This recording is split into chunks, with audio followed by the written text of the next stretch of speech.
Assalamualaikum warahmatullahi wabarakatuh. Oke teman-teman, ini di tangan saya sudah ada handphone Oppo A52. Nah, ini kondisinya memprihatinkan teman-teman. LCD-nya hancur.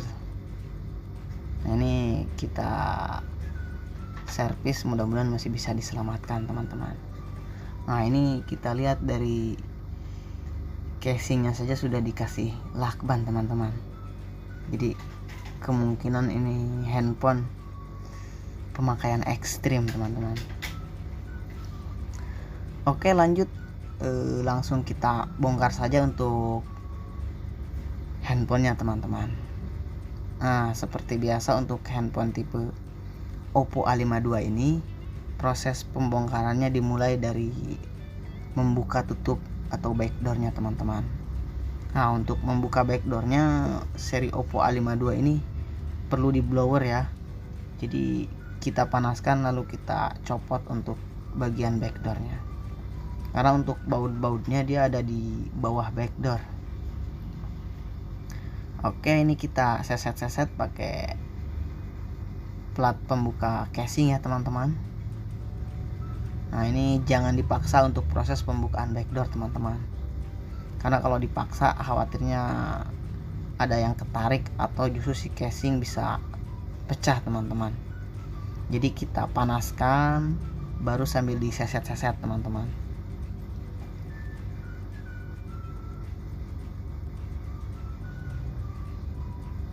Nah, oke, ini casingnya sudah terbuka ya teman-teman. Lanjut kita buka untuk baut-bautnya. Oh, ini untuk baut-bautnya sudah terbuka semua teman-teman. Jadi mungkin karena pemakaian ekstrim, jadi si baut-bautnya sampai pada copot teman-teman. Jadi cukup saya tempelkan obengnya langsung menempel. Nah, ini kemungkinan untuk handphonenya ini sering jatuh atau mungkin pemakaiannya terlalu ekstrim, atau kemungkinan dipakai oleh ini anak-anak teman-teman. Jadi efek dari sering jatuh sampai LCD-nya hancur dan si baut-bautnya juga sampai copot teman-teman. Nah, oke, ini untuk pembukaan casing, hati-hati ada soket fingerprint di depan ya, di belakang maksud saya. Jadi sebelum membuka casing diusahakan membuka si tutup kameranya terlebih dahulu. Nah, oke, lanjut kita buka untuk soket baterainya teman-teman. Nah, ini tinggal ditarik aja ya. Untuk seri handphone Oppo, Vivo dan Realme biasanya tinggal ditarik untuk baterainya. Nah, ini kita cabut untuk pelindung atau untuk plastik pelindung baterainya teman-teman. Nah, lanjut kita copotkan untuk soket LCD-nya. Nah, ini karena LCD-nya sudah hancur ya, jadi tidak perlu kita blower, kita copot aja langsung kita buka untuk si LCD-nya. Nah, ini setelah LCD-nya terbuka, kita bersihkan terlebih dahulu untuk si casingnya. Jadi sebelum memasang atau mengetes dengan LCD baru, diusahakan si frame-nya itu mesti bersih, karena kalau bersih nanti kualitas pemasangan LCD-nya jadi lebih presisi. Nah, ini kita cek dengan LCD baru ya teman-teman, mudah-mudahan tampil dan cuma LCD-nya aja. Nah, ini lanjut kita pasang untuk baterainya untuk mengetes LCD-nya bagus atau tidak. Oke, coba saya nyalakan untuk handphonenya. Oke ya, muncul logo Vivo teman-teman. Tinggal kita tunggu loading Vivo-nya. Nah, masuk menu teman-teman. Nah, ini karena kuncinya dikasih tahu, jadi saya tahu untuk membuka polanya. Oke, ini jadi kasus untuk handphone ini cukup ganti LCD saja teman-teman. Nah, ini kita cek untuk touchscreen-nya, cek LCD-nya, kita cek juga untuk brightness-nya. Jadi kalau sekiranya LCD-nya bagus, baru kita lem LCD-nya. Jadi untuk proses pemasangan LCD ini mesti dicek terlebih dahulu teman-teman. Jadi jangan sampai kita langsung pasang, kita langsung lem. Karena untuk LCD ini rawan atau sering dapat kasus LCD-nya jelek teman-teman. Jadi sebelum dilem kita pastikan dulu untuk touchscreen dan LCD-nya bagus. Nah ini setelah dikasih lem, lanjut kita pasangkan untuk LCD-nya. Nah ini kita presisikan ya, kita tekan-tekan di bagian pinggirnya. Jadi kita rapihkan semaksimal mungkin teman-teman.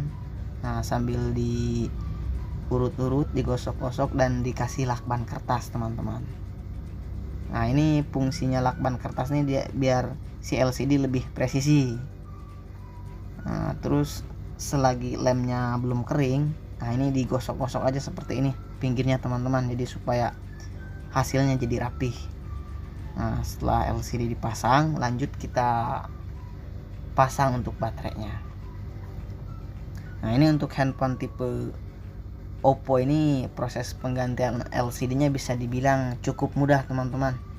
Jadi nggak terlalu susah, jadi tanpa harus membongkar mesin atau yang lain. Nah ini kita setelah dilem, jangan lupa dicek lagi untuk touchscreen-nya ya. Jadi kondisi lem sebelum lem kering perlu dicek terlebih dahulu untuk touchscreen-nya. Oke, ini setelah lemnya kering dan saya diamkan, touchscreen-nya masih bagus, LCD-nya oke, lanjut kita rapihkan untuk handphonenya. Nah jadi untuk touchscreen ini teman-teman, jadi untuk proses pemasangan LCD ini, antara LCD baru dipasang, setelah dipasang, dan lem kering dan sebelum kering itu mesti dicek teman-teman. Jadi karena sering dapat kasus proses pemasangan LCD ini, begitu dites sebelum dilem LCD bagus, tapi setelah dilem kadang-kadang touchscreen error gitu kan, layar sentuh error, terus LCD kadang ada garis. Nah itu mesti dicek teman-teman. Dan setelah lem kering pun jangan langsung dipasang, langsung cek terlebih dahulu untuk LCD-nya. Jadi begitu kita yakin LCD-nya bagus, nah baru kita rapihkan untuk handphonenya. Karena dalam proses pemasangan LCD ini teman-teman, jadi banyak kasus yang human error. Jadi begitu dipasang, tahu-tahu ada garis, tahu-tahu si LCD-nya kedip-kedip. Nah itu banyak kasus kayak gitu. Jadi kurang pas sedikit saja si LCD bisa bermasalah teman-teman. Jadi sebelum dilem, sebelum dirapihkan, pastikan dulu untuk si LCD-nya. Nah ini lanjut dikasih lem touchscreen dan dipasang untuk backdoor-nya teman-teman. Nah setelah dipasang jangan lupa dikasih lakban kertas juga untuk merekatkan si backdoor-nya. Terus dirapihkan juga dan dibersihkan juga untuk LCD-nya. Oke, setelah rapi semua, lanjut kita tes ya teman-teman. Jadi sebelum handphone dikasih ke user, pastikan kita tes lagi untuk LCD-nya. Nah ini LCD-nya bagus dan handphone langsung bisa dikembalikan ke yang punya.